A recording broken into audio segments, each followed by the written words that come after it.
Well, not only, my name's Lisa Marie Conklin, I live on 1322 building. Not only do we need to open this up to the community, but we need to talk to TCEQ.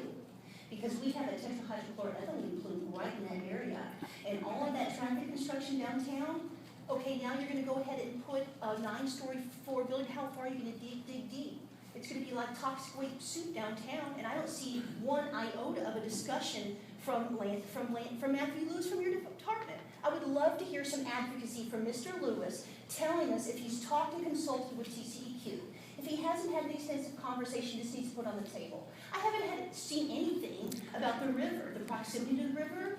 We're all talking about downtown and how lovely this will be for our students, this upscale housing. Where's the discussion on the oldest relic in this community, which is the river, the aquifer, and the character of our downtown? You have other businesses who are also concerned with this. This is going to open the floodgates to completely change the character of our town. And 9 stories is ridiculous. I don't care if there's some state buildings over there. The SMART code is very specific.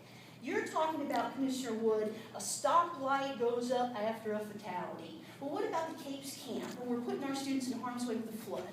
Or what about a 9-story building where we're putting our students in harm's way with the fire? Or worse yet, a real Del Clay, which is shifty and unstable, which is exactly where this is. Today's paper from the University Star, they give an article where the university officials renew current business community to prepare for a disaster.